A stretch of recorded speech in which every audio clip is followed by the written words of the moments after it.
신명기는 출애굽 2세대들을 향해서 그들이 이제 가나안으로 들어가기 직전에 갖추어야 될 신앙의 내용, 그것을 권면하는 모세의 설교라고 했습니다.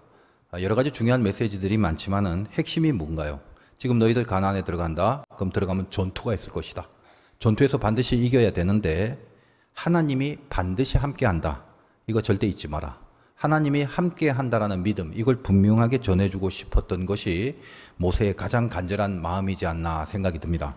오늘 본문 11절까지, 저번 시간에는 아모리 족속 중에 헤스본의 왕 시혼을 치고, 오늘 두 번째로 그 위쪽에 거주하는 동일한 아모리 족속 중 바산, 그 바산의 왕 옥을 치는 내용입니다.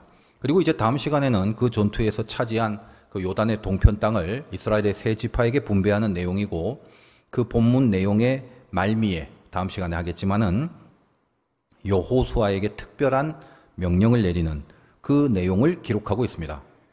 자, 그러니까 한번 생각을 해보세요. 지금 오늘 이 3장의 흐름, 2장부터 연결된 흐름, 헤스본 시온 왕, 바산의 왕 전쟁 속에서 다 이겼습니다. 그리고 나서 그 땅을 이스라엘이 차지했죠.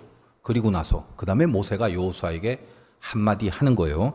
무슨 말 했을까요? 자, 전투에서 이겼다는 사건, 그 이긴 승리로 땅을 차지했다는 사건, 이 두 가지를 근거로 해서 여호수아에게 어떤 말을 했다는 거죠. 무슨 말일까요? 전투의 승리, 승리한 땅 차지. 이 두 개가 결국 뭐냐 하면 앞으로 여호수아가 요단을 건너서 가나안 땅으로 들어가서 저들이 앞으로 해내야 될 두 가지 미션입니다. 그렇죠. 전투를 해야 됩니다. 요단 건너 들어가면. 그리고 거기서 땅을 차지해야 됩니다. 이게 여호수아가 감당해야 될 리더로서의 미션이죠.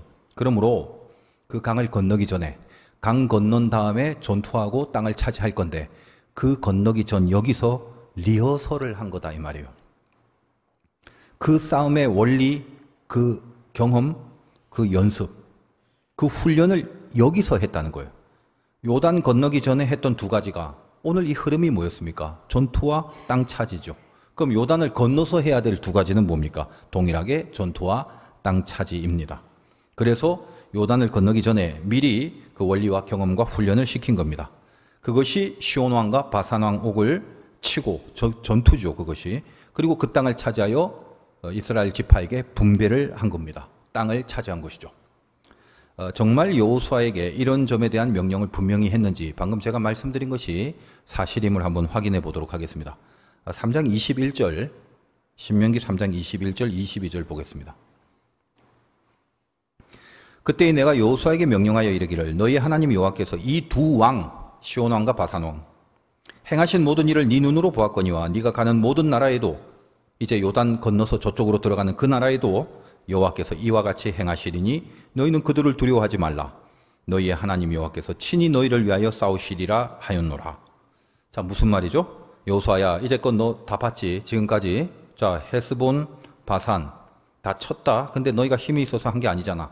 동일하게 이제 너희가 가나안에 들어가도 그 땅 거민 무지하게 세고 강하다. 그러나 동일하게 네가 요단 동편에서 겪었던 요 일처럼 하나님이 거기서도 동일하게 이기게 하실 거다. 그러므로 두려워하지 마라. 하나님이 싸워주신다. 그 말을 드디어 하는 것입니다. 그래서 여러분 이제 실제로 여호수아서 1장에 가면 모세가 죽고 나서 본격적으로 여호수아가 가나안 진군의 지도자가 되는데 그때 하나님이 이제 여호수아에게 가장 많이 하신 멘트가 뭐냐? 강하고 담대하라. 이 말입니다. 여러분이 여호수아 1장을 읽어보면 항상 강하고 담대하라. 여러 번 강하고 담대하라는 말이 있습니다. 그리고 그렇게 될 수 있는 유일한 조건으로 명하신 게 뭐 군사훈련하고 무기를 갖춰라. 이런 말은 한마디도 없으시고 오로지 말씀을 묵상하고 지켜 행하라. 그 명령뿐이었습니다. 여호수아 1장 8절에서 9절을 제가 읽어드릴게요. 하나님이 모세가 죽고 나서 여호수아에게 이제 직접 하신 말씀입니다. 이 율법책을 네 입에서 떠나지 말게 하며 주야로 그것을 묵상하여 그 가운데 기록한 대로 다 지켜 행하라. 그리하면 네 길이 평탄하게 될 것이라. 네가 형통하리라. 내가 너에게 명한 것이 아니냐. 마음을 강하게 하고 담대히 하라. 두려워 말며 놀라지 말라. 네가 어디로 가든지 네 하나님 여호와가 너와 함께 하느니라 하시니라.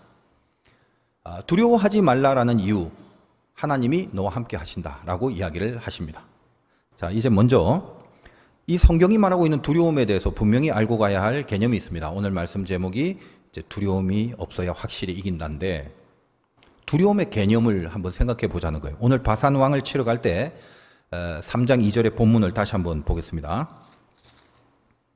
여호와께서 내게 이르시되 그를 두려워하지 마라. 내가 그와 그의 모든 백성과 그의 땅을 네 손에 넘겼으니 네가 헤스본에 거주하던 아모리 족속의 왕 시온에게 행한 것과 같이 그에게도 행할 것이니라 하시고, 오늘도 두려워하지 말라는 말씀을 동일하게 하십니다. 우리 살다 보면 이제 두려울 때가 있는데 여러분 보통 언제 두려워지나요? 이길 수 없다는 생각이 들 때죠. 이긴다 진다라는 개념은 어떤 싸움을 전제로 하는 건데 뭐 총 들고 칼 들고 하는 그런 전투 말고도 우리 인생 가운데 극복하거나 해결을 해야 하는 그런 경우가 얼마나 많습니까? 그런 걸 전부 다 통칭하여 그냥 전투라고 가정을 해보자는 거예요. 그래서 해결을 한 경우는 이겼다라고 하고 해결이 안 되는 경우는 진다라는 표현으로 한번 가정을 해보고 생각을 해보자는 거예요. 쉽게 설명하자면 그걸 해결하지 않고는 더 이상 진도가 나가지 않는 경우가 있을 것인데, 근데 나로서는 해결할 능력이 없는 겁니다. 그럼 뭐예요? 내가 해결할 능력이 없으니까 그냥 지는 거죠. 그때 두려워지는 겁니다. 결국 두려움이라는 것은 나 자신의 무능력, 그 무능력함을 스스로 느끼고 있을 때 생깁니다. 내가 할 수 없는 문제다. 그러나 못한다면 길이 막히게 된다는 거죠. 자기가 할 수는 없는데 안 하면은 전진할 수 없게 되는 그 상황에서 두려움을 느끼게 된다는 거예요. 그 두려움이 성경에서 말하는 두려움입니다. 조금 어려울 수도 있죠. 이거는 세상에서 말하는 두려움과는 차원이 좀 달라요. 다시 이게 무슨 말이냐면 자기가 할 수 없다고 해도 굳이 나 앞으로 나갈 마음 없어, 나는 전진 안 해도 상관없다라고 하면 성경이 말하는 두려움을 우리는 안 느낄 수도 있습니다. 그러니까 두 개의 조건이 같이 고려돼야 한다는 거예요. 자기가 할 수 없다라는 판단, 그리고 그것으로 인하여 내가 할 수 없기 때문에 반드시 나아가야만 하는데 나아갈 수 없게 되는 거, 이 두 가지를 같이 염두에 둔 상태에서 느껴지는 모습이 두려움이라는 거예요. 바산왕을 쳐야 됩니다. 그래서 그 전투에 이겨야 되는데 이스라엘이 그들의 현장과 현실을 보니까 이길 능력이 없습니다. 자, 그러면 에라이 모르겠다. 못 이길 것 같은데 어떻게 하냐? 그냥 말지 뭐. 전진 안 하고 여기 그냥 눌러 앉아 있어도 돼. 그렇게 한다면 두려워할 필요가 없는 거죠. 그런데 만약에 바산왕을 이길 수 있는 능력은 없고 그러나 반드시 나아가야만 하는데 그 전투에 이기지 못하기 때문에 더 이상 앞으로 나아갈 수 없게 된다면 결국은 두려움을 느낀다는 거예요. 두려움을 잘 이해하기 위해서 여러분 그 불안이라는 개념을 같이 한번 생각해 보겠습니다. 두려움과 불안, 뭐가 다르죠? 불안은 막연한 거예요. 그러니까 총체적인 영역에서 느끼는 두려움입니다. 다시 말해서 불안이라는 건 특별한 대상이나 사건이 정해지지 않는 상태에서도 느끼는 두려움이에요. 흔히들 인생이 불안해. 그럴 때 불안을 사용하죠. 굉장히 총체적이고 막연합니다. 근데 두려움이라는 건 구체적으로 대상이 있어요. 나는 저 호랑이가 참 두려워. 나는 저 호랑이가 불안해. 이런 말 안 하죠. 나는 저 호랑이가 참 두려워. 싸우면 질 것 같은 거죠. 그러면 안 싸우고 피하지 뭐. 여기서 제가 말씀드린 개념을 잘 적용을 해야 됩니다. 싸우면 질 것이고 안 싸우면 그 길을 전진할 수 없을 때 그때 두려움이 생긴다고 그랬죠. 싸우면 질 것 같아서 에라이 그냥 빠꾸 해서 돌아가든지 아니면 여기 그냥 눌러 앉아서 안주해버리든지 그래도 되는 거라면 아무리 호랑이가 태산같이 있다 할지라도 두려울 필요가 없는 거죠.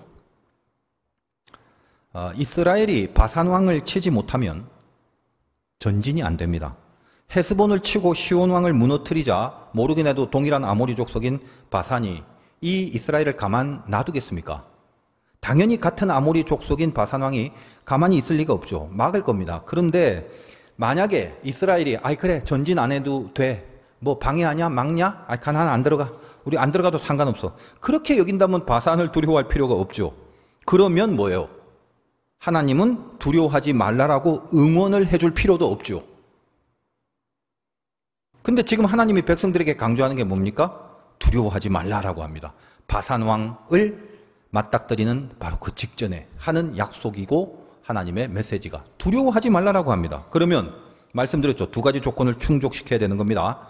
반드시 전진하겠다라는 필연성을 전제하고 있어야 되고 이스라엘이. 그 전진이 있으려면 바산왕을 쳐야 합니다. 그런데 이스라엘의 현장이 어때요? 바산왕을 칠 물리적 힘이 없어요. 그 능력이 없고, 그래서 그걸 치지 못하면 전진이 안 되는 겁니다. 전진이 안 돼도 좋은 게 아니었죠. 반드시 전진을 해야 됩니다. 전진을 하려고 바산왕을 치는 거죠. 그러면 하나님이 두려워하지 말라고 명령을 내리셨으니 이 말씀은 이루어질 겁니다. 그리고 이 말씀이 이루어지려면 무슨 일이 벌어져야 되냐면 전투에서 이겨야 하고 요단을 들어갈 수 있어야 하는 거죠. 그렇게 돼야 비로소 두려워하지 말라라는 말씀의 모든 의미가 거기에 담겨져 있는 것입니다. 아까 요단 2편도 그렇고 저편도 그렇고 두 가지가 뭐예요? 요단 2편에서 훈련했던 것, 전투하고 땅을 차지하라. 그럼 요단 저편에서도 전투하고 땅을 차지하라. 그럼 전투하고 땅을 차지하라가 두 개의 구분된 개념이 아닙니다. 하나예요. 땅을 차지 안 하려면 전투할 필요가 없어요. 땅을 차지하기 위해서 전투를 하는 거기 때문에 전투로 승리하는 게 목적이 아니라 땅을 차지하기 위해서 전투를 하는 겁니다. 이 개념을 지금 우리 신앙의 삶 속에 적용을 시킬 줄 알아야 되는 거예요. 이해를 충분히 시켜드리기 위해서 제가 자세하게 설명을 하고 있습니다만 늘 제가 우려하는 게 너무 자세하다 보면 더 헷갈릴 수 있다는 노파심이 늘 있습니다. 여러분이 가끔 경험을 하시는 분이 있을지도 모르겠는데 뭐 유튜브나 팟빵을 통해서 여러분이 주일에 들었던 설교를 또 들어보시는 분들도 있겠죠. 뭐 아마 좀 있을 겁니다. 주일에 들었을 때와 다시 들었을 때와 에라이 또 한 번 더 듣자 할 때 그때 들었을 때 전부 다 다르죠. 왜 그런 말씀을 했는지 한 번 들었을 때는 긴가민가 했는데 들을수록 이해가 되고 깨달음이 오는 그런 경험을 하시는 분들이 있을 겁니다. 아유, 주일 한 번 듣기도 힘들어 죽겠는데 글 뭘 어떻게 또 듣나요? 뭐 그러시는 분도 있을 겁니다만 하여간 그렇다는 말입니다. 중요한 거를 정말 중요하게 전해드리기 위해서 자세하게 설명을 하는 것뿐입니다. 중요하지 않아요? 생각해 보세요. 여러분, 두려움 싫잖아요. 그 두렵지 않고 싶은데 말씀을 통해서 그 비법을 하나님께 좀 듣고 싶지 않습니까? 이 두려움의 문제가 얼마나 중요해요. 근데 우리가 보통 신앙생활하면서 교회에서나 혹은 여러분이 뭐 여러 가지 설교를 이제껏 많이 들으면서 얼마나 많이 들었어요. 두려워하지 않으려면 어떻게 해야 되는가? 다 알죠. 믿음을 가지면 되죠. 그래서 믿음이 두려움을 이긴다. 이렇게 이야기를 하면 아멘은 잘 하시는데 아멘하고 나서 세상에 나가면 금방 또 두려움에 쩔어 살거든요. 그러니까 100번, 1000번을 들어도 그렇게 달라지는 게 없을 겁니다. 물론 이제 우리 화두교회 성도님들은 조금씩 달라지고 담대해지고 점점 그렇게 되겠죠. 그렇게 해 오시고 그리고 이제 아멘으로 끝난 게 아니라 아멘 하시고도 담대하게 믿음으로 사시는 분들도 우리 중엔 참 많다라고 제가 분명히 알고는 있습니다. 하여간 그렇게만 된다면 다행이고 감사하고요. 그런데 많은 부분에 있어서 세상이 워낙 힘들다 보니까 여전히 두려움의 문제를 해결하지 못할 때가 많은 게 사실입니다. 그래서 오늘은 자세하게 두려움에 대한 메시지를 전해드리려고 하는 겁니다. 중요하니까 자세하게 하는 겁니다. 자, 두려워하지 않으려면 그럼 어떻게 해야 되는가? 우리는 늘 그걸 생각하는데 그걸 생각하지 마시고요. 두려움이 뭔가 이걸 먼저 이해를 하셔야 되는 겁니다. 우리는 지금 세상 이야기를 하는 게 아니에요. 세상에서 두려워하지 말라는 말 많잖아요. 세상도 두려움이란 단어를 쓰고 우리는 지금 성경을 말하고 있는 겁니다. 신자라는 신분에서 두려움에 대한 이야기를 하는 거죠. 그러니까 성경에서 말하는 두려움, 그리고 성경에서 말하는 하나님이 두려워하지 말라라고 했을 때 그 의미, 그걸 다루는 겁니다. 그러니까 하나님이 두려워하지 말라라고 했는데 그러면 두려움이 뭐길래 하나님이 두려워하지 말라고 했는가를 생각을 해야 될 것 아니에요. 성경이 말하는 두려움, 그거 분명히 먼저 알아야 된다. 그 개념을 알고 가야 된다는 겁니다. 그래야 두려워하지 말라는 하나님의 말씀을 정확하게 받을 수 있는 거 아니겠습니까? 호랑이 이야기 한 번 더 해볼게요. 앞에 호랑이가 있습니다. 그러면 두렵습니까? 잘 생각해 보세요. 호랑이를 딱 보면 두렵기 전에 놀라죠. 보자마자 두렵지 않습니다. 일단 깜짝 놀랍니다. 그리고 나서 두려움은 언제 생기나요? 저 호랑이를 지나가야 되는데 싸우면 질 거거든요. 그러면 못 지나가죠. 이때 잘 생각해야 돼요. 반드시 지나가야 하는 거라면 지나가는 그 길 말고는 방법이 없다면 그 길을 지나가지 않으면 그냥 죽게 돼버리는 그런 경우라면 그때부터 호랑이는 두렵습니다. 반대로 아유 난 그 길로 그럼 안 가. 지나가지 않아도 돼. 그러면 두려워할 필요가 없습니다. 안 싸우면 되잖아. 그냥 뒤로 돌아가면 싸울 이유가 없거든요. 무슨 말 하시는지 이제 이해를 하셔야 됩니다. 오늘의 이 본문의 스토리의 상황을 총체적으로 한번 생각해 보시기 바라요. 지금 여기까지 이스라엘은 40년 동안을 거쳐서 왔습니다. 출애굽부터 시작해서 기나긴 여정입니다.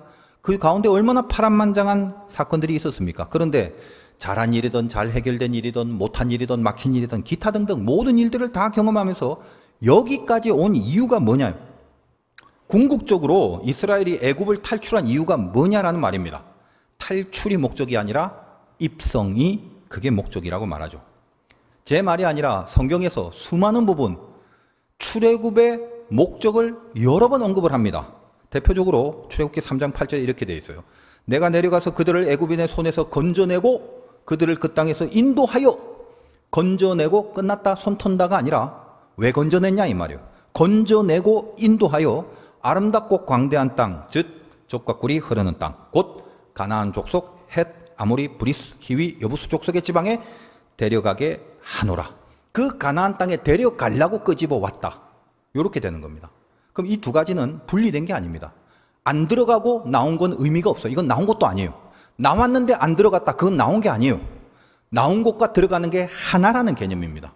그 땅에 전투를 하고 그 땅을 차지하는 게 하나의 개념이라 이 말이에요. 결국 무슨 말입니까? 너희들이 가나안 땅으로 들어가지 않을 거면 이제껏 40년 동안 그 파란만장한 모든 과정들 하나도 의미가 없는 거다 이 말이에요. 좋은 일이 있었던 나쁜 일이 있었던 간에. 지금 이 부분을 이제 여러분의 신앙에 바로 적용을 해보자는 겁니다. 아주 간단합니다. 여러분 오늘 이스라엘에게 하시는 하나님의 말씀을 동일하게 약속으로 받고 싶잖아요. 아니요?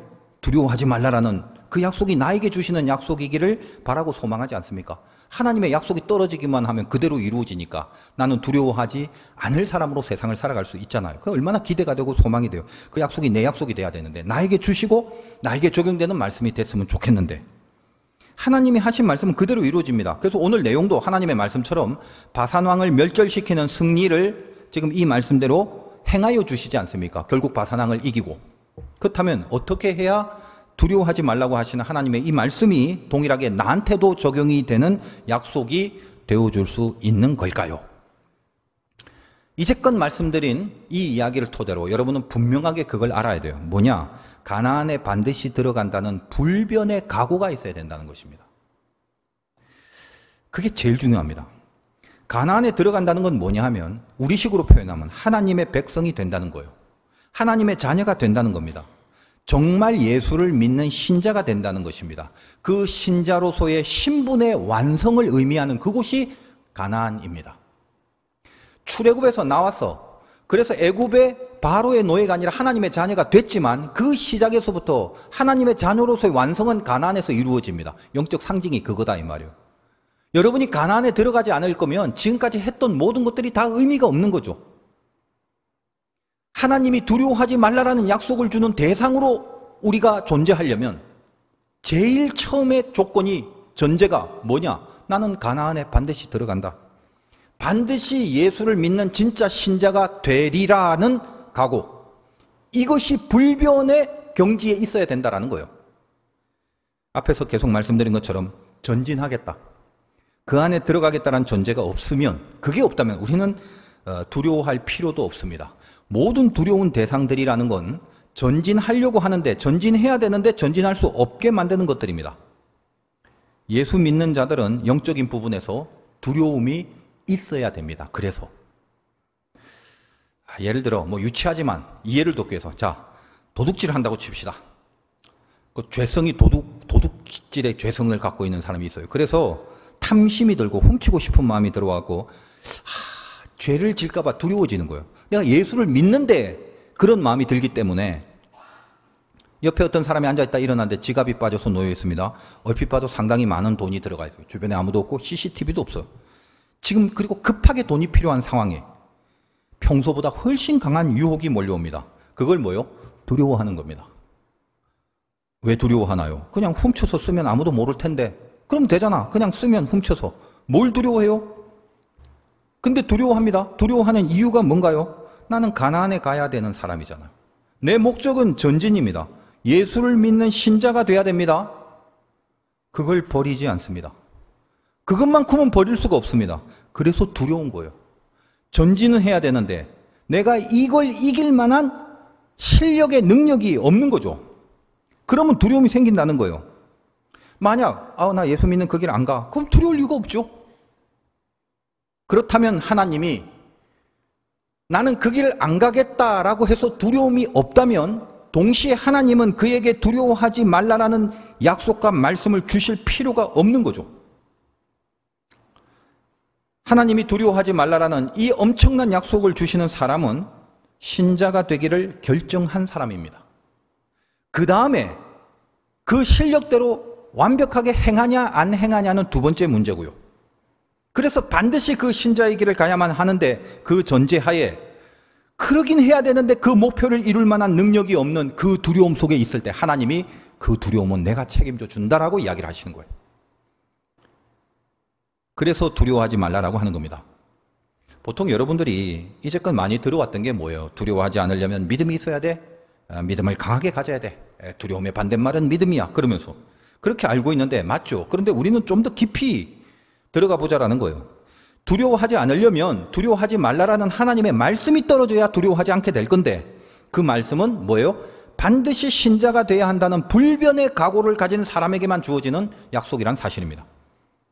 신자가 된다는 사실만큼은 내 실력의 강약이나 유무와는 상관없이 절대로 신자가 된다는 건 양보하거나 포기할 수 없는데 근데 지금 내가 연약하다 보니까 이길 수 없는 그런 죄의 내용들이 있고 감당할 수 없는 힘겨운 사건들이 지금 내 앞에 버티고 있는 거예요. 그때 두려워하지 말라라는 하나님의 약속이 떨어진다는 것입니다. 우리가 요단 동편의 내용 중에 5개 나라를 주시하라고 했습니다. 저번 시간부터 말씀드렸죠. 에돔, 모압, 암몬, 그리고 아모리족 속에 속하는 헤스본과 바산 5나라입니다. 근데 각각 나라들과 이스라엘이 대면하게 될 때 유일하게 마지막으로 이 바산과 만나게 되는 오늘 사건에만 하나님은 이스라엘에게 두려워하지 말라라는 말씀을 주십니다. 의심 많으신 분은 찾아보세요. 앞에도 두려워하지 말라는 말이 있는가? 없습니다. 물론 앞에 4나라도 말씀드렸다시피 합력하여 선을 이루시는 하나님의 섭리 안에 다 들어가 있는 나라입니다만 오늘 왜 바산 앞에서만 두려워하지 말라고 했을까? 이제는 바로 딱 개념을 잡으셔야 돼요. 일단 이스라엘은 무조건 여기를 지나가야 된다. 가나안에 들어가야 하는 겁니다. 그거는 바뀌지 않는다는 거예요. 그리고 두 번째, 그 길을 반드시 가야 되기 때문에 그 길을 방해하는 세력이 너무 세고 강해서 이스라엘의 능력으로는 이길 수 없는 그런 종류의 나라들란 말입니다. 가야 하는데 갈 수 없는 그 2개의 조건. 그것이 바산을 맞닥뜨린 이스라엘의 상태입니다. 에돔, 모압, 암몬은 얘기하고 내고 해서 우회해서 돌아갈 수도 있고 그리고 별로 그렇게 힘을 안 써도 될 것 같이 보이는 한 싸울 만한 정도의 느낌을 가진 정도의 나라라면 바산은 차원이 다르다라는 거예요. 오늘 바산에 대한 얘기를 여러분이 쭉 본문을 읽어보면 그냥 처음부터 끝까지 세다란 얘기밖에 안 합니다. 그만큼 힘들다라는 거죠. 다시 말씀드리면 가야 되는데 갈 수 없는 이 2개의 조건이 놓여져 있는 이 상태가 바산을 맞닥뜨린 이스라엘의 상태입니다. 그래서 두려워하지 말라는 약속이 떨어지는 거예요. 자, 우리도 그냥 이거를 성경 속에 있는 역사의 스토리로만 여기지 말고 그렇다면 지금 내가 신앙의 길을 가는 데 있어서 나의 바산이 뭔지 이걸 인식하고 들으셔야 돼요. 가야 하는데 갈 수 없는. 안 갈 거야? 그럼 논할 필요가 없어요. 안 갈 거야 하는 순간 그건 가짜기 때문에. 그건 이쪽 범주의 사람이 아니에요. 그러니까 가야 합니다. 근데 갈 수 없죠. 여러분에게 있어서 그 바산이 뭡니까? 가장 센 죄 덩어리죠. 사람마다 참 종자들이 다양하고 특성도 다르고 성격도 다르고 죄성도 참 다채로워요. 어떤 사람한테는 별거 아닌 죄인데 이 사람한테는 그 죄를 이길 수가 없는 죄들이 있단 말이에요. 어떤 가장 그 큰 약점들이 있어요. 어떤 사람은 물욕이 강하고 어떤 사람보다 또 어떤 사람은 막 이기적인 욕심이 그게 강하고 그래서 그런 강한 죄성을 건드리면 바로바로 넘어가는 거예요. 어떤 사람은 음란이 굉장히 강하고 어떤 이들은 마음씀, 즉 미움, 질투, 시기 이런 게 너무 강하고 어떤 이들은 거짓말과 이간질하는 죄성이 강해서 입만 열면 그 짓을 하고 다니는 아주 실력도 좋은 그냥 바로바로 어떤 거짓말을 해도 다 넘어가고 다 속아 넘길 수 있는 그런 죄의 재능을 갖고 있는 사람들. 어떤 이들은 중독된 모든 것에 빠져 있는 그 중독성의 죄성이 강하고 기타 등등. 이 죄라는 것도 그 나름대로 그 분야에 각각 달란트라는 게 있어요. 그러니까 자기가 잘하고 남들보다도 자기만이 가장 강력히 잘 저지를 수 있는 죄성들이 다 있다는 것입니다. 마귀가 우리가 이렇게 열심히 신앙생활하는 거 보면요, 보고 웃지요. 왜 웃어요? 열심히들 살아라. 그리고 나서 내가 너의 그 바산을 딱 공격만 하면 너는 그냥 바로 넘어가게 돼 있으니까 열심히들 해라. 네가 바산을 무너뜨리지 않는 이상 너는 내 새끼지 하늘 새끼 아니다라는 걸 마귀는 알고 있습니다. 이건 굉장히 무서운 거죠. 왜 하나님이 유독 여기에만 두려워하지 말라라는 약속을 주셨습니까? 5개의 나라 중에 가장 강합니다. 반드시 지나가야 되는데 이걸 지나가지 않으면 의미가 없는 거단 말이에요. 여러분 안에 있는 죄성인 바산을 무너뜨리지 않으면 신자로서의 다음 삶이라는 건 의미가 없어요. 죽을 때까지 1년 365일을 교회를 나와도 여러분이 바산과 싸우지 않는다면 그 사람은 신자가 아닙니다. 결코 지나갈 수 없단 말이에요. 바산이 앞에 가로막아 있는데 그걸 무너뜨리고 통과하지 않으면 이스라엘은 이길 능력이 없습니다. 현실적으로. 여러분의 그 강한 바산의 죄성들 못 이겨요. 그럼 어떻게? 일단 못 이긴다는 것만 알고 계십시오. 그 어떻게 그냥 저질러요? 저지르다가 큰일 나는 거죠. 그래서 하나님이 개입을 하시며 주신 약속이 두려워하지 마라 라는 거예요. 이렇게 연결이 돼야 됩니다. 강력한 겁니다. 쉽게 여길 수 없어요. 여러분의 바산 뭔가요? 여러분 예배 중에 성령께서 말씀 가운데 임하기를 바랍니다. 아, 나의 바산이 이건데 스스로 잘 알고 있습니다. 모른다고요? 모르는 사람 거의 없어요. 성령님께 간구를 해보십시오. 주님이 바로 가르쳐 주십니다. 주님, 저의 바산은 뭔가요? 바로 답이 나옵니다. 이해를 돕기 위해서 방금 지금까지 말씀드린 것을 우리가 조금 더 감각적으로 이해를 하기 위해서 본문의 내용을 잠시 본다면 바산이 얼마나 강한지에 대한 언급이 처음부터 끝까지 계속됩니다. 4절과 5절 볼게요. 그때 우리가 그들에게 빼앗지 아니한 성읍이 하나도 없이 다 빼앗았는데 그 성읍이 60이니 바산 안에 60개 성읍이 있대요. 곧 아르곱 온 지방 바산에 있는 옥의 나라다. 그 모든 성읍이 높은 성벽으로 둘려있고 문과 빗장이 있어 견고하고 그 외에 성벽이 없는 고을이 심히 많았느니라. 성읍이 60개나 있는데 성벽이 다 높답니다. 견고합니다. 그리고 성벽이 없는 고을도 많답니다. 그러니까 성벽이 견고한 성읍도 벅차 죽겠는데 그것 말고도 성벽이 없는 마을도 수두룩하다라는 거예요. 그러니 힘들다는 겁니다. 그리고 그 전투를 통해서 빼앗은 땅의 지경, 영역을 기록하는데 8절 보니까 그때 우리가 요단강 이쪽 땅을 아르논 골짜기에서부터 헤르몬 산에까지 아모리 족속의 두 왕에게 빼앗으니 아르논은 시온 왕이 다스렸던 그 밑에 땅, 그 헤스본 땅의 그 제일 밑쪽을 말하는 거고 이제 시온 왕은 무찔렀으니까 그 다음에 위에 있는 바산 왕을 쳤잖아요. 그리고 바산을 치고 차지한 제일 위에 있는 쪽 경계에 있는 산이 헤르몬입니다. 이 헤르몬은 만년설이에요. 그리고 이 헤르몬 자체가 봉헌한다라는 뜻입니다. 워낙에 생긴 게 포스가 있어서 이거는 신에게 봉헌한 산이다라는 뜻을 가지는 거예요. 그리고 우리가 요단강을 보면 위에는 사해바다, 갈릴리고 밑에는 사해바다인데 이 물의 근원이 그 헤르몬 산의 만년설이 녹아서 땅으로 들어와서 물을 이루게 됩니다. 원천지가 되는 거죠.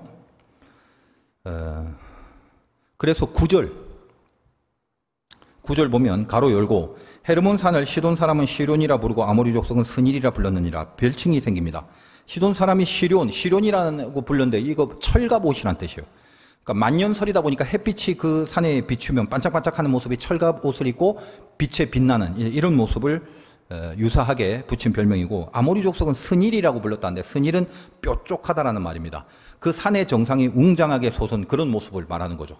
헤르몬만 봐도 그 지경이 얼마나 장엄하고 거대하고 위력이 있는지를 느끼게 하죠. 이 헤르몬이 어디에 있다? 바로 그 바산 땅에 있는 것이었습니다. 그만큼 그것은 겉으로 보여지는 외관도 그렇고 그 포지션도 그렇고 강력하고 막강하다라는 이야기를 계속적으로 하려는 것입니다. 그리고 나서 성경은 굳이 또 괄호를 통해서 마지막으로 바산왕에 대한 언급을 하고 오늘의 본문 한 단락을 마감합니다. 11절 보겠습니다. 가로 열고 르바임 족속에 남은 자는 바산왕 옥분이었으며 그의 침상은 철침상이라 아직도 암몬 족속에 라빠에 있지 아니하냐. 그것을 사람의 보통 규빗으로 되면 그 길이가 9규빗이고 너비가 4규빗이니라. 워낙 크니까 아직도 보관을 해둔다. 뭐 이런 말까지 붙여서 언급을 합니다. 자, 이제 이 부분에 대한 설명을 제가 어느 정도 해야 될지 고민을 했습니다만, 간략하진 않습니다만 알아야 될 가장 깊은 내용에 비해서는 너무나도 간략하게만 좀 전해드리려고 합니다. 우리가 2장에서도 괄호를 치고 부연 설명한 부분을 좀 봤죠. 기억이 나시는지 모르겠는데 그 괄호를 쳤다는 내용은 알아도 그만 몰라도 그만이란 차원이 아닙니다. 이 성경에서 전하려고 하는 메시지를 더 분명히 하기 위해서 덧붙여 언급한 내용들이다라고 말씀을 드렸습니다. 그래서 오늘 3장 11절에 괄호를 열고 시작된 첫 단어에 르바임이란 단어가 있습니다. 근데 공교롭게도, 뭐 공교로운 건 아니죠.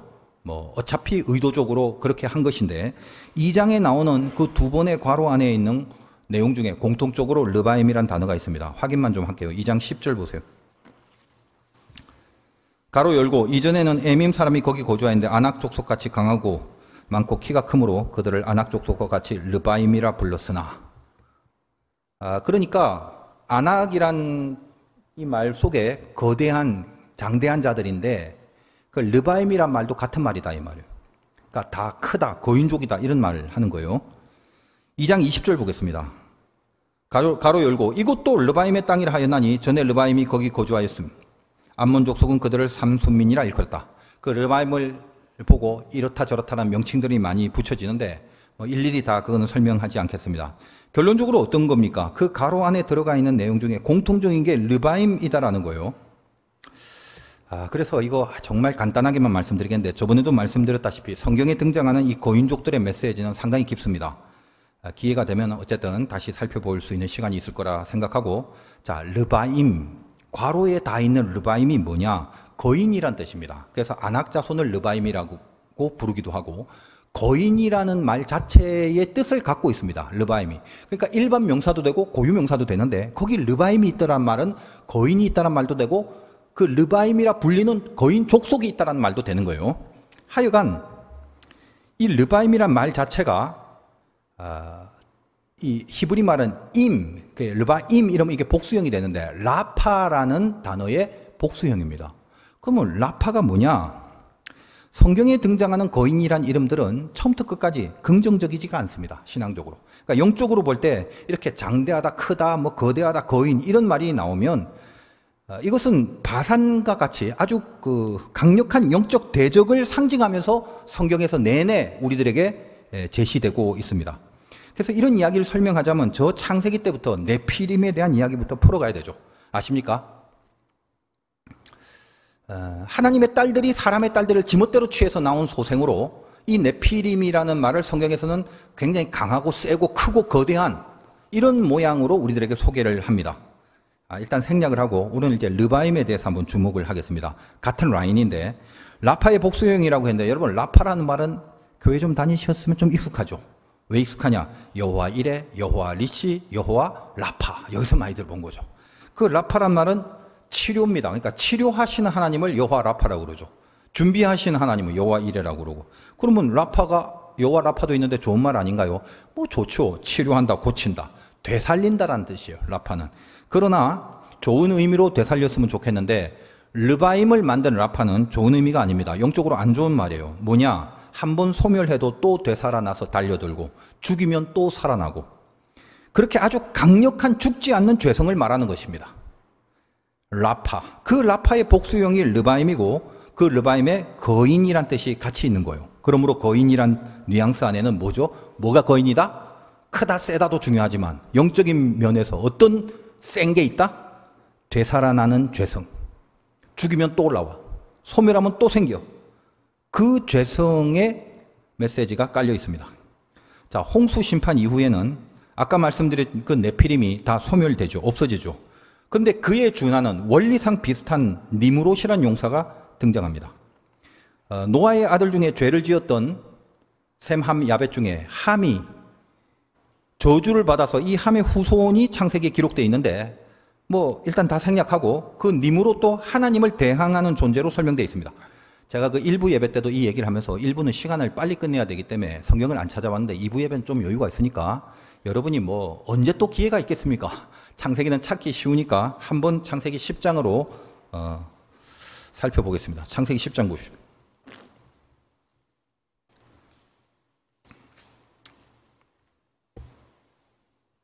노아 홍수 전에는 네피림이라는 존재가 은근히 거인족, 그래서 하나님 앞에 대적한 불신앙의 세력으로 상징됐는데 홍수 심판 이후에는 이제 뭐 네피림은 없어지고 노아의 가족들만 남았을 거니까 니무롯이라는 존재가 등장하는데 10장 9절을 일단 보겠습니다. 족보가 쭉 나와 있죠. 10장 9절. 그가 여호와 앞에 용감한 사냥꾼이 되었 속담에 이르기를 아무는 여호와 앞에 니무롯같이 용감한 사냥꾼이로다 하더라.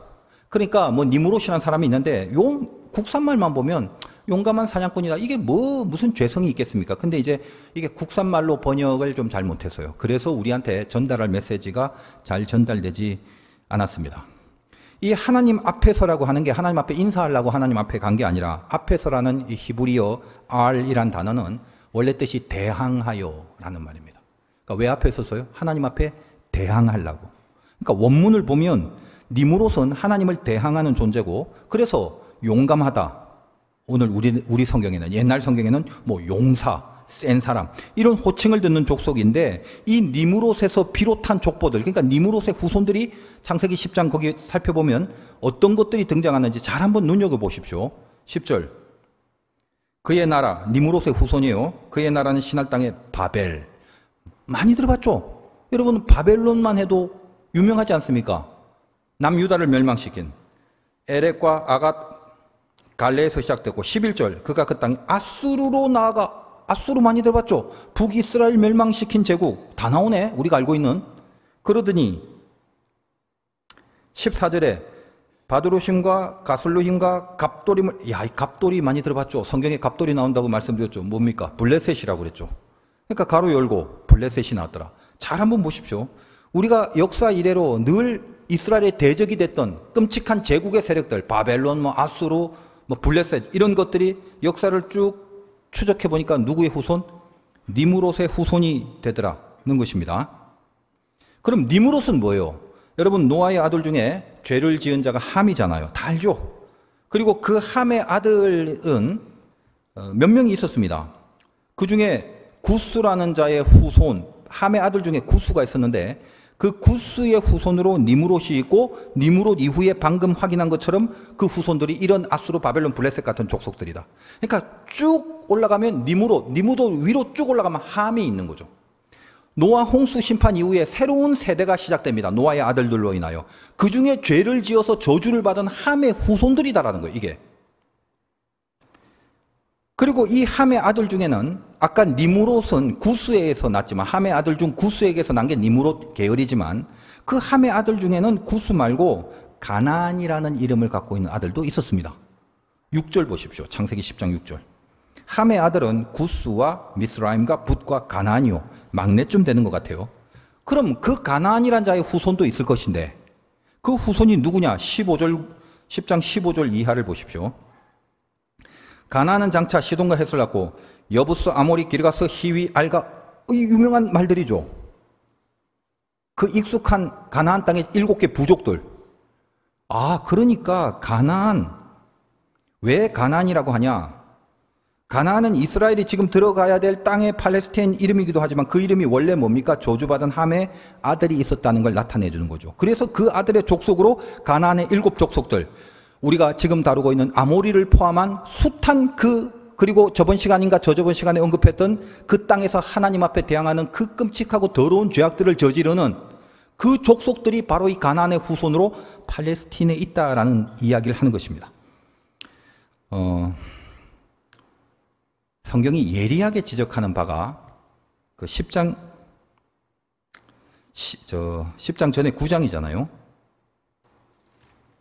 9장 22절 보면 함이 저주받고 죄를 지은 이유가 아비인 노아의 하체를 대수롭지 않게 봤던 그 사건인데 우리 그 부분에 대한 내용은 제가 자세하게는 말 안 하고요. 그 아비 노아의 술 취한 모습을 봤던 함에 대해서 성경이 그냥 함이라고 안 하고요. 가나안의 아버지라고 합니다. 22절 보십시오. 창세기 9장 22절. 가나안의 아버지 함이 그의 아버지의 하체를 보고 밖으로 나가 두 형제에게 알림해. 이것 때문에 이제 함이 저주를 받고 벌을 받게 되는데 생각해 보세요. 그냥 함이라고 하면 되지. 가나안의 아버지라고 합니다. 여러분, 함의 아들이 가나안만 있는 게 아니잖아요. 아까 봤죠. 구스, 미스라임, 붓이라는 아들도 있는데 붓의 아버지인, 미스라임의 아버지인 이렇게 안 하고 가나안의 아버지라고 언급을 합니다. 지금 죄를 짓고 있는 상황 속에서. 뭐예요? 왜 죄를 범하고 있는 함을 말하면서 가나안의 아버지라고 가나안을 언급합니까? 지금 이스라엘이 들어가 정복할 그 땅이 바로 이 가나안이 살던 땅이다 이 말이죠. 그래서 그 가나안으로부터 아모리를 포함한 7개 부족들이 지금 팔레스타인에 거주하고 있는 겁니다. 그 땅은 뭐다? 영적으로 죄의 뿌리가 그때부터 심어져 있는 땅이었다. 그래서 그 땅을 하나님의 나라로 갈아엎어야 한다는 것을 이미 창세기 때부터 시사해주고 예언해주고 있다는 거죠. 성경이 참 대단한 책이에요. 가끔 저만 흥분하고 놀랄 때가 많습니다. 하여간 노아의 아들 중에 저주받은 함의 후손들로 성경에서 늘 이스라엘을 대적하는 세력으로 출몰했던 거의 모든 족속들, 역사 속의 제국도 마찬가지고 지금 가나안 땅에 있는 것도 마찬가지고 니무롯을 포함하여 전부 다 함의 후손으로 등장하고 있습니다. 여하간 성경에서 크고 세고 거인이고 장대하고 그런 표현들은 하나님의 반대편에 있는 메시지를 주는 겁니다. 르바임이 그런 의미란 말이에요. 가나안을 정탐한 자들이 보고를 하잖아요. 그중에 10명이 불신앙이. 그걸 왜 불신앙으로 여깁니까? 잘 생각해 보세요. 그 땅에 거인족이 많아 들어갈 수 없다고 합니다. 오늘식으로 바꿔 표현한다면 그 땅에 르바임이 많아 들어갈 수 없다고 합니다. 실은 그 보고 때문에 40년을 뺑뺑이 돌지 않습니까? 이게 무슨 말인가요? 하나님이 보시기에는. 그 땅에 르바임이 많아. 너무 큰 죄들이 거기에 있어서 그 죄를 끊어내질 못하겠다라는 거예요. 좀 더 쉽게 어떤 보고냐? 아유, 그냥 죄 짓고 살래요? 그 못 끊어요, 그거. 그걸 어떻게 끊어? 좋은데. 그 보고를 했던 것입니다. 안 들어가겠다는 거죠. 안 들어가려면 땅을 차지할 수도 없는 거죠. 전투를 하고 차지하는 게 한 세트인데 전투를 안 하겠다는 거죠. 왜? 차지하기가 싫으니까. 차지할 수 없다는 겁니다. 불신앙이죠. 죄 짓고 살겠다는 거예요, 이 말은. 반면에 여러분, 우리가 잘 아는 사건이 있습니다. 골리앗입니다. 골리앗도 거인족이죠. 르바임이라고 할 수 있습니다. 다윗이 골리앗을 죽이러 갈 때, 예전에 제가 군 시절 때 다윗에 대한 설교를 좀 많이 했어요. 왜냐하면 그 군인들이 그런 그 파이팅 넘치는 좀 메시지를 들어야 되니까. 근데 제 마음에 걸렸던 게 그거예요. 왜 골리앗을 죽이러 갈 때 다윗이, 물론 어린 소년이니까 충분히 이해를 합니다만 돌멩이를 5개를 들고 갑니다. 제 생각엔 다윗이 의외로 꼼꼼한데 하나 던져서 스트라이크 안 되고 볼 되면 두 번째 던지고 한 5번 중에 하나 맞겠지라는 생각을 하고 주도 면밀하게 5개를 갖고 왔다고 생각을 했는데, 제가 성경을 연구하면서 정말 나름대로는 굉장히 큰 깨달음을 얻었던 부분이 있습니다. 그래서 그거를 제가 그 당시에 설교를 했는데 그 다음부터 이래저래 인터넷을 봤더니 왜 저하고 똑같은 얘기를 한 게 그렇게 많아졌는지 참 모르겠어요. 참 신기하더라고요. 하여간 사무엘하 21장에 보면, 여러분 뭐 언제 또 우리가 하겠습니까? 시간이 조금 갑니다만 사무엘하 21장을 한번 보겠습니다. 그러니까 한 500페이지 정도, 499페이지에서 한 500페이지. 여러분 성경으로 보면 사무엘하 21장 15절. 자, 이 부분은 다윗이 골리앗을 죽이고 나서 나중에 시간이 좀 지나고 또 블레셋과의 전쟁을 할 때 다윗의 부하들이 다윗이 피곤하니까 대신 나가서 싸우는데 거기서 거인들을 물리치는 장면이라고요. 자, 15절 이하 4명의 거인이 등장합니다. 15절, 21장 15절. 블레셋 사람이 다시 이스라엘 치거늘 다윗이 그의 부하들과 함께 내려가 블레셋 사람과 싸우는데 다윗이 피곤하다. 16절. 거인족의 아들 중에, 여러분 좋은 성경에는 거인족의 줄을 달아놓고 밑에 보면 라파의 족속 이런 식으로 되어 있습니다. 아까 말씀드렸죠. 라파의 복수가 르바딤. 그러니까 무슨 말이에요? 이게 다 그 거인족을 상징하는 말이에요. 안악자손처럼, 바산처럼.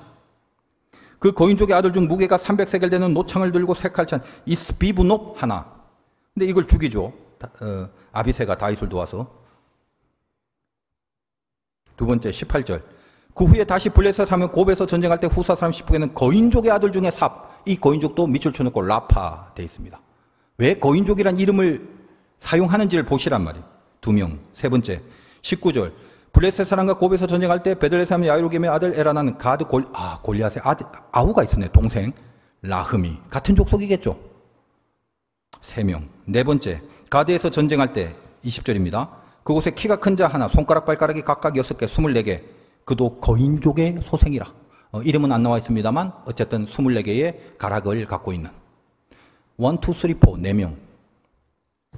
그러니까 이게 어떤 믿음을 지금 메시지화하냐면 이스라엘 백성들이 골리앗 하나를 보고 싸움을 도두고 있는데 아무도 나가서 싸우지 못하고 벌벌 떨고 있는데 어린 소년 목동인 다윗이 형들 주려고 도시락 싸갖고 나갔는데 하나님의 이름을 모욕하는 골리앗을 보고 만군의 여호와의 이름으로 달려가는데 골리앗만 보고 달려간 게 아니라 돌을 하나씩 주는데 저 뒤에 뭐야 저거.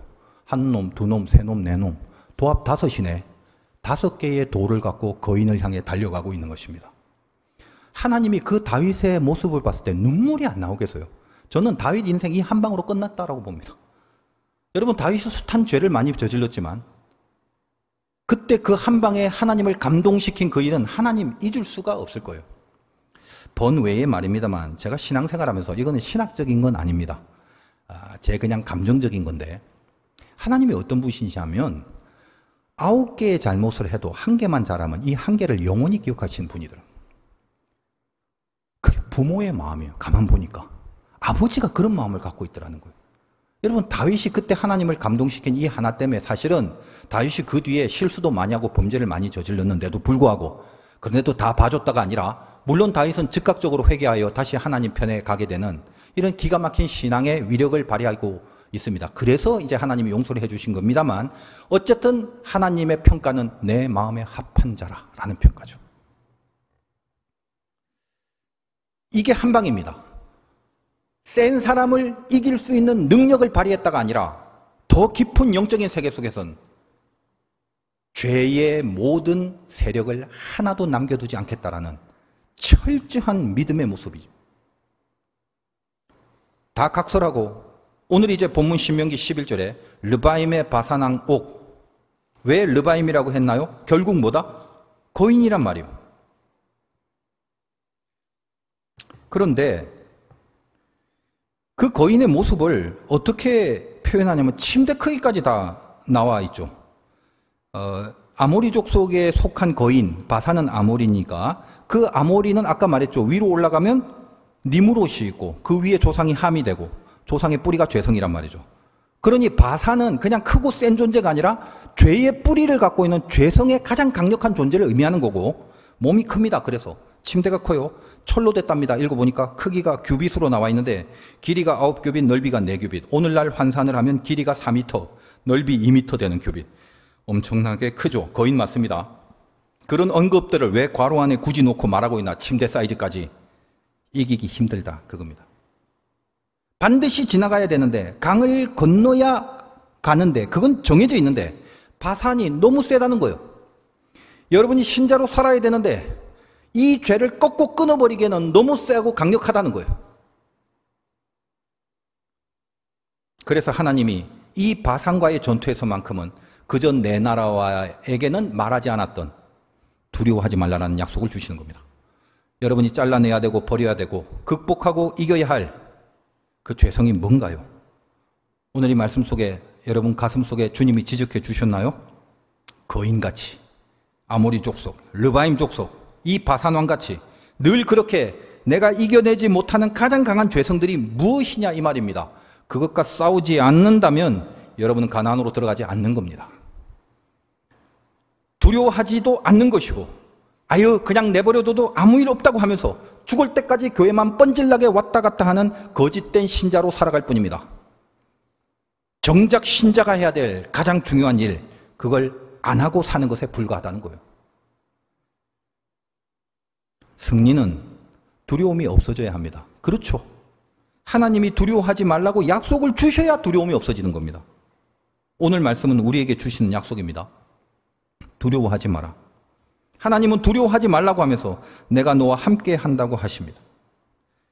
예수를 믿는다는 거, 신자로 산다는 거, 그 신자가 뭡니까? 두려울 대적이 없는 인생을 사는 게 아니라 그 전에 그 어떤 대적이 있더라도 하나님이 내 안에 있는 그 상태를 가장 좋아하는 사람입니다. 여러분, 뭐가 좋습니까? 두려워해야 될 대적이 없고 내가 앞으로 나가는데 방해가 되고 거추장스러운 모든 존재나 사람이나 사건이 하나도 없는 상태를 좋아하십니까? 아니면 그 모든 것에도 불구하고 내 안에 주님이 있다는 것을 스스로 확인하고 그 뜨거움에 사무친 기쁨을 좋아하십니까? 선택하시오. 잘 생각하십시오. 두려움이 없어진다는 것. 당연히 그래야 확실하게 이기는 건데 두려움이 없어진다는 건 대적이 사라지기 전에 내 안에 하나님이 남아있는 겁니다. 마지막에 남는 것이 하나님인 사람, 그 사람이 신자입니다. 승리하시기를 주님의 이름으로 축원드립니다.